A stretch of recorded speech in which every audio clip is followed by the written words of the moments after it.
All right, guys, and welcome to the Let's Talk HR podcast with myself, Jack Nolan, and my special guest today, Chris Nagel.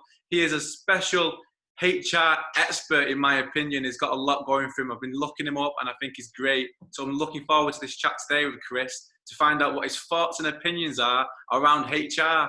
So, Chris, what does HR mean to yourself? Oh, well, first and foremost, Jack, thanks for having me. Big question.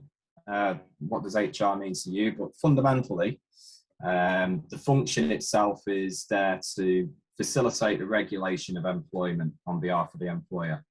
And the reason I say facilitate as opposed to manage or do is because the actual regulation tends to be the responsibility of operational management. But generally, HR, to me, is sort of a mixture of commercial nous, common sense, empathy, and just sort of a general sense of fair play. That's awesome, Chris. Like I love the word empathy there. You said that a key one. That was a big one to me, that, because, you know, we're sorry about that. I'm went a bit dry. Sorry, guys, who are listening in. So, so empathy is a big word that I touched upon, but no, I didn't touch upon that. Chris touched upon there, and that is something that's massively what I'm seeing within HR, some of the professionals that I was speaking to, and it's a big word that flags up in my life, because without empathy, how can we connect and understand each other?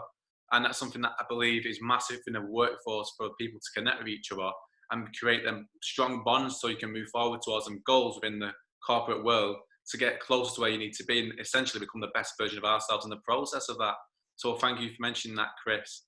That's all right. I mean, just touching on empathy again, I think it's something which anybody, let alone whether they're a kind of a budding HR professional or not, would do well to kind of exercise. Because if you can put yourself in the position of the employee as an agent of the employer, which is what somebody working in HR essentially is, and consider how you would feel if you were on the receiving end of the treatment that you were about to met out, then you're far more likely to come up with a solution which is going to be mutually acceptable to both parties. I accept that that's not always going to be possible, because HR gets involved in disciplinary issues and grievance matters, but knowing or having a general sense of what the other person might think or feel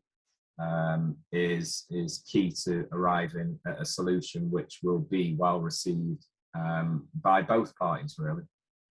Absolutely, Chris. It's that emotional intelligence to be able to have that empathy towards what somebody else is going through. You know what I mean? It's really underlooked, and I think that is something that, as a not just as a company, but in our own social circles and in life, we need to get more understanding of, so we can connect with people on that level as a human being, not just we're just cogs in a machine. You know what I mean? We've got life to us, and we've got personalities, and we've got a lot deeper connection than just being cogged in that machine, whether you're in whatever career path you're in. So what inspired and influenced you to work within HR? Nothing romantic. There's no epiphany or anything like that.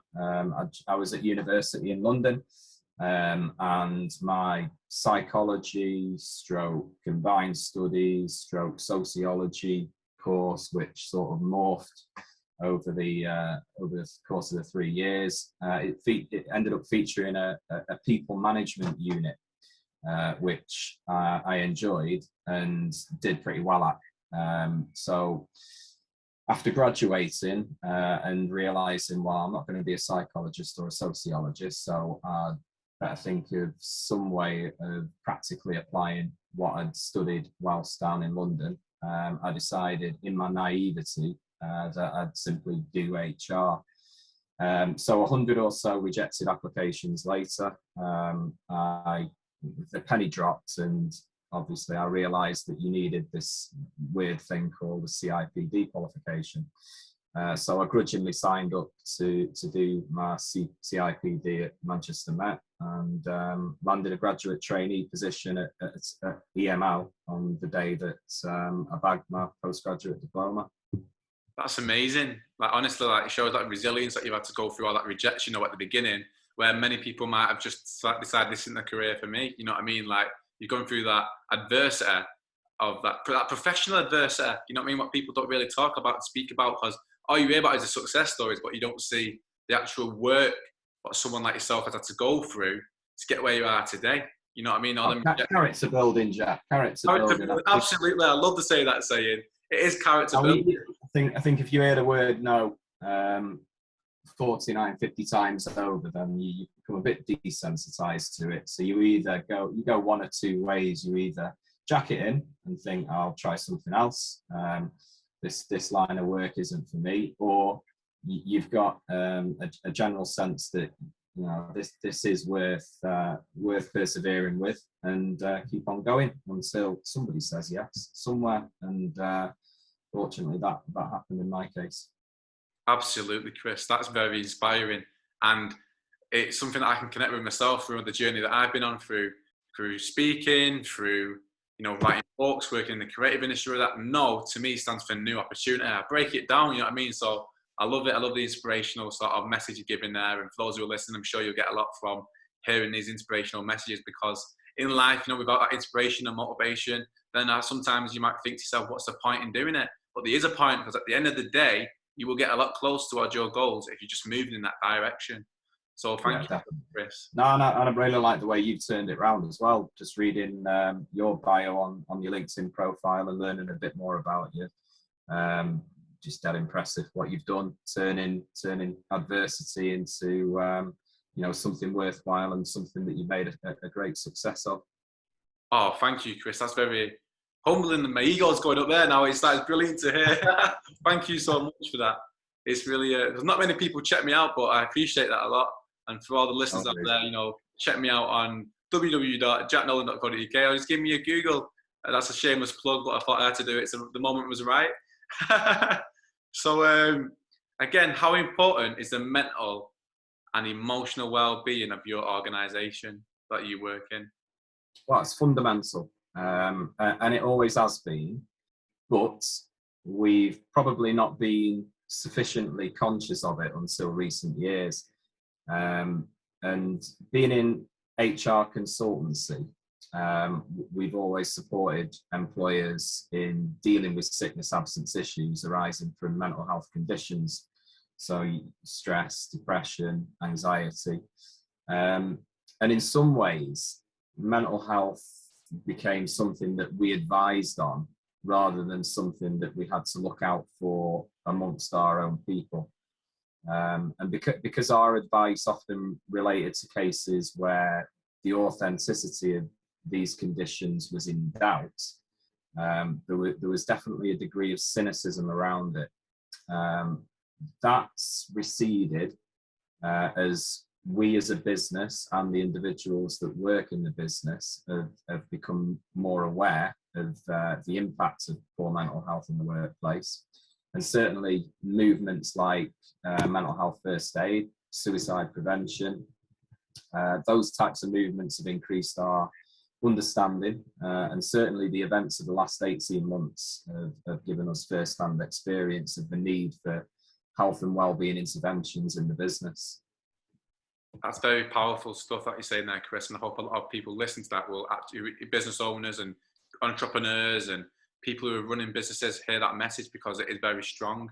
As much as I'd like to think the stigma is going away, it still is very present, you know what I mean? And a lot of people that I've seen from when I've done talks, I say like Camelot, for example, who are going through mental health problems, and they've got that fear of talking about it because they're scared about losing their jobs. You know what I mean? If they don't want to say, oh, I'm going through bipolar, I'm depression, schizophrenia, or whatever the mental health condition may be. You know, there's a lot out there, a lot of conditions, and people are still, from my experience and understanding, from listening as in tune as I can to each person that I speak to within HR and each person that I've spoke to, you know, as a speaker, really, you know, it's something that people are afraid of. Like recently, I had a friend, a short story I'll tell you this. A friend got in touch with me and said, Jack, you know, I'm stressed out at work, and you know, if I could get a job that had less money, but I'd be happy, but I'd be in a place where I'd be happier.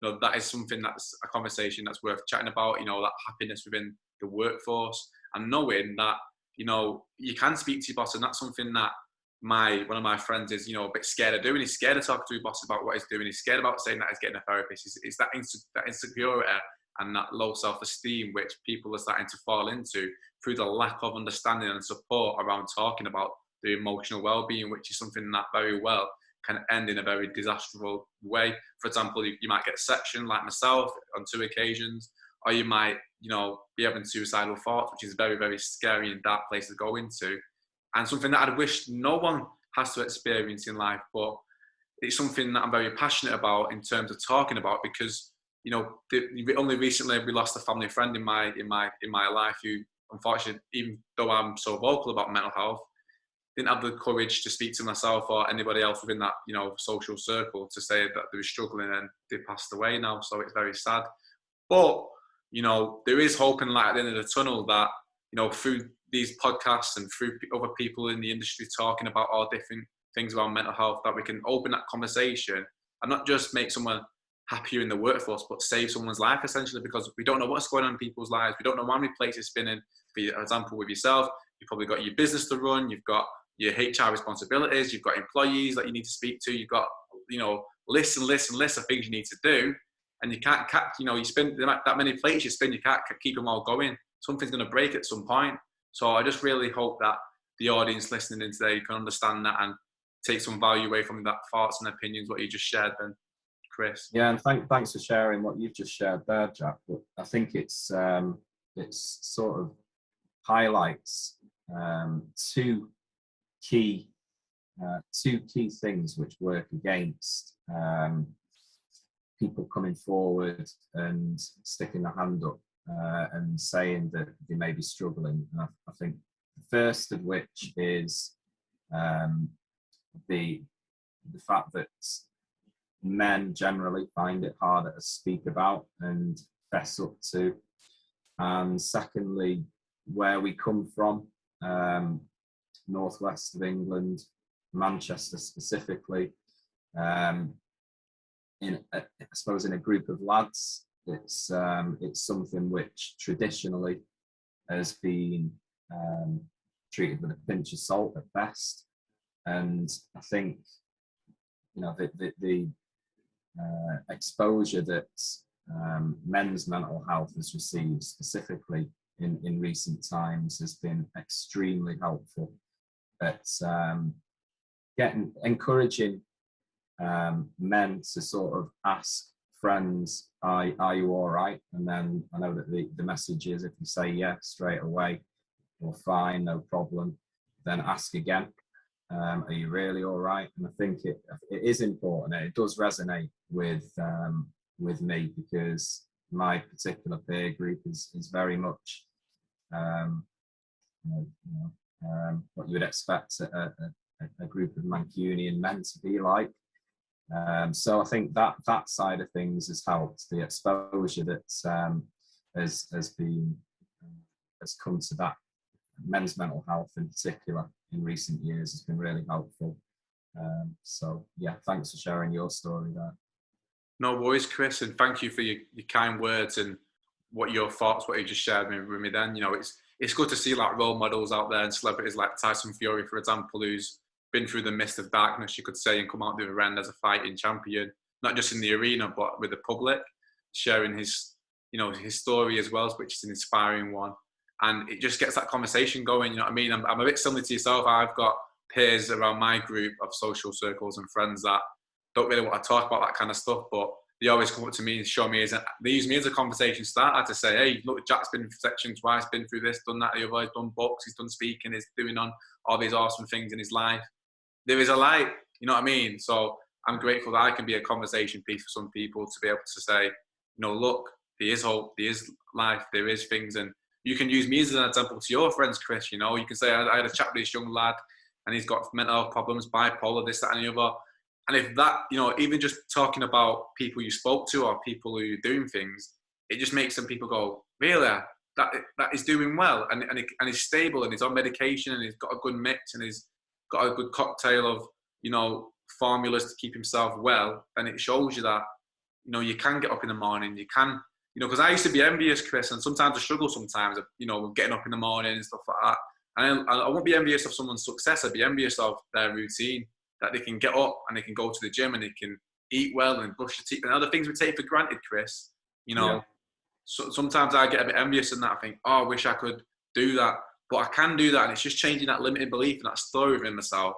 And I found that recently that, you know, I am doing well with myself, and I got to give myself a pat on the back sometimes. And we all have to give ourselves a pat on the back and realize how great we all are. You know what I mean? Because we might not be millionaires, but guess what? Our health is the best thing to that. Yeah, definitely. I mean, it's so difficult. Mental health is an employment issue because the sickness absence that it results in, it is difficult for employers to manage because it's not visible and it's not tangible most of the time.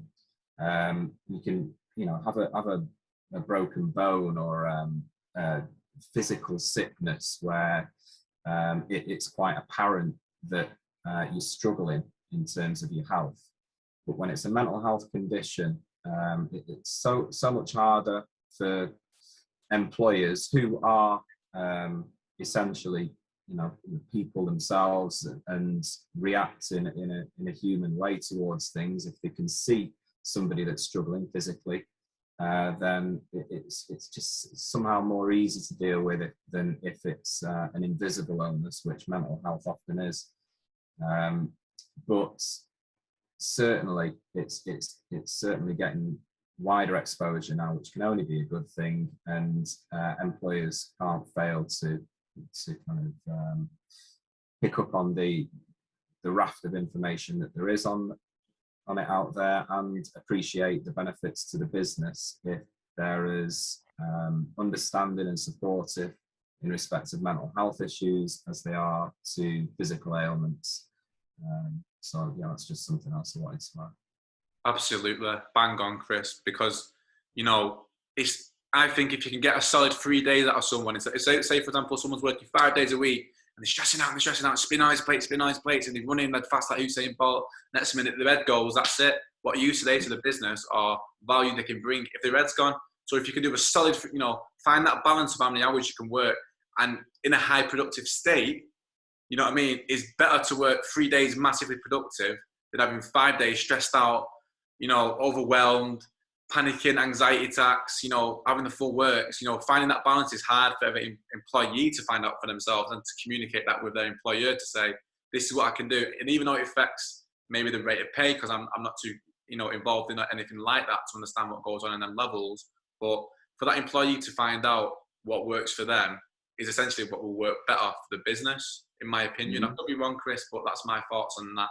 But yeah, something that we should possibly look at. Listen, it's a false economy to think that somebody who's putting all the hours God sends into the work but is also struggling both mentally and physically with the hours that they're putting in, is better than having somebody who's, you know, working, being less productive, I suppose, in terms of the hours, the physical time that they're putting in, but is you know, on a level as far as their mental health and well-being is concerned. So definitely important to kind of look after the health and well-being side, because it's in the long run going to benefit you from productivity and a quality perspective as far as the work's concerned. Absolutely, Chris. It's that consistency.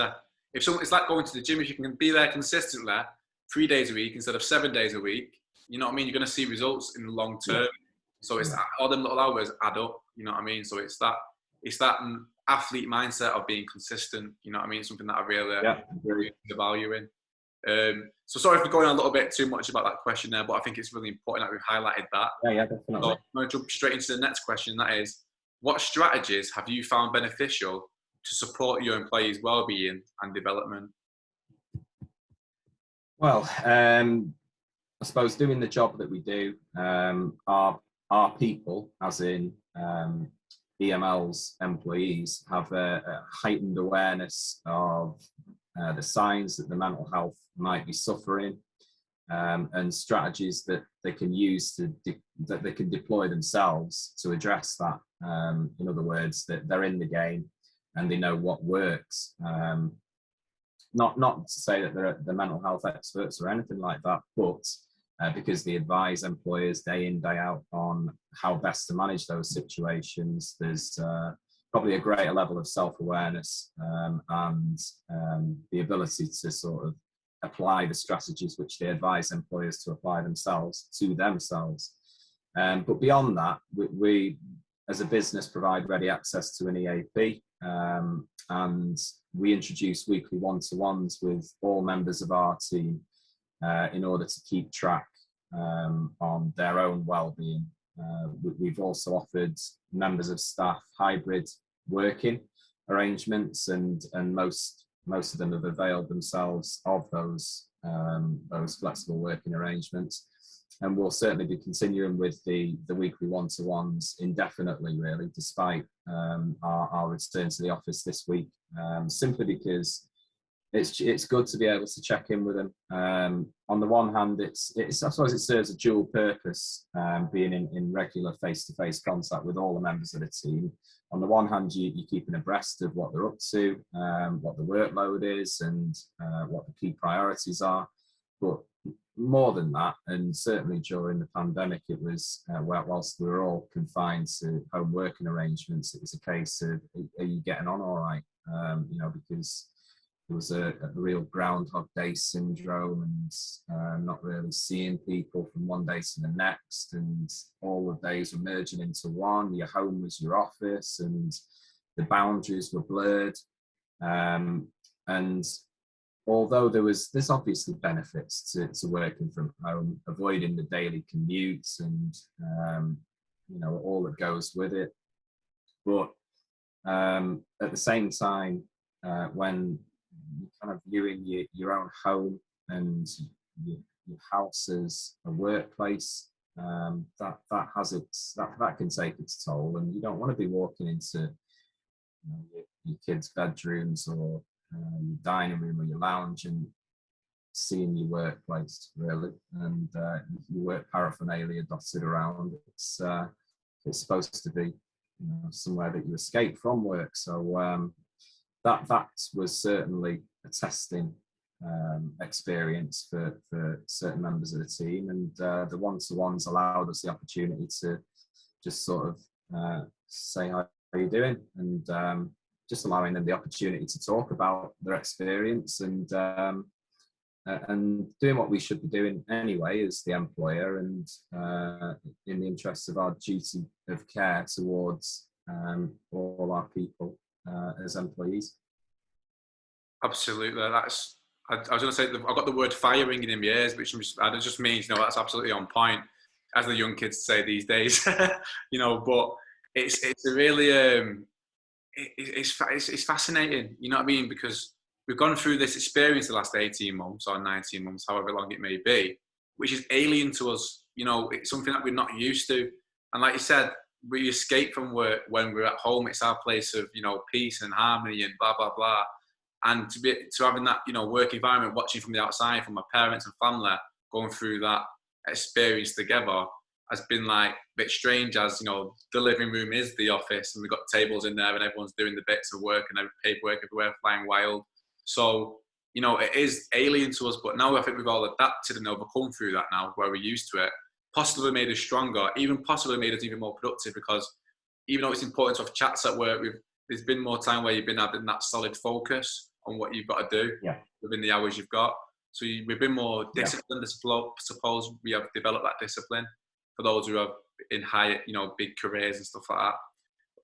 But obviously there's yin and yang. It comes with the negatives and it comes with the positives. But it's getting that balance, getting, like I said, of being able to check in with people. Like you say, you've been doing the check-ins, which sounds amazing. And it's really important to have, again, something that other employers and workforces should adopt if they're not adopted it already. If you're listening in, something that you should take on board is Chris's advice there, and really get in tune with the employees and make sure that everyone's okay, and you're having them touch base chats with each other, because you don't know, again, what is going on in someone's life until we say it. So thank you for that, Chris. So one of my last questions is is, in your experience, what have you found creates great leadership within your teams?